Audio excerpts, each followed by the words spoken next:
उसने तो जेल में बैठे बिठाए बहुत कुछ किया है, जेल में बैठे बिठाए इनका एक्सीडेंट कराया है, जेल में बैठे बिठाए इनके पूरे परिवार को ख़त्म कर दिया उन्होंने, लॉयर को मरवा दिया, इनके ऊपर अटैक हुए, इनका हस्बैंड अभी इनके ऊपर अटैक हुआ पिछले महीने। जेल में बैठ के वो उतना ही ताकतवर है, उसकी कोई ताकत में फ़र्क नहीं पड़ता। हम लोग सोचते हैं ये फिल्मों में ही होता है, यहाँ रियल लाइफ में है कि वो पीछे से बैठ के सत्ता चला रहा है। और पहले भी आपने देखा कि चुनाव के समय उसको रिलीज़ कर दिया गया था ताकि उसको कैंपेनिंग में यूज़ किया, उसका पूरा इस्तेमाल हुआ क्योंकि वो वोट मोबिलाइज़र है। तो वो सत्ता में ही है, चाहे वो जेल के इलाकों के बाहर है या अंदर है। ये 5 किलोमीटर की रबिश देकर वो सोच रहे हैं कि बहला देंगे, फुसला देंगे। ये सिर्फ दिखावा है। उसको छोड़ना था, कुछ तो उसको उनको दिखाना था, लिखना था, ताकि हमें जैसे वो बच्चों को नर्सरी केजी में राइम्स सिखाते हैं ना, वो उस तरह से कुछ लिख दिया। और उल्लू बनाने का बहुत अच्छा ज़रिया है कि हमने 60 पेज की जजमेंट दी है। 60 पेज की जजमेंट में इतनी बकवास लिखी है, मुझे तो हैरानी होती है। इस तरह की जुडिशरी हमारे सरकारों में है,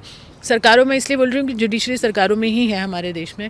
और वो इस तरह की बचकानी हरकतें लिखते हैं, मुझे समझ नहीं आता इनको कैसे जजेस बना देते हैं। इनकी कोई ट्रेनिंग नहीं होती, इनका सिलेक्शन क्राइटेरिया क्या है। कभी कुछ मतलब मुझे लगता है बहुत सीरियस लोगों को, सेंसिटिव लोगों को ही ऐसे पदों पर बैठने का हक है।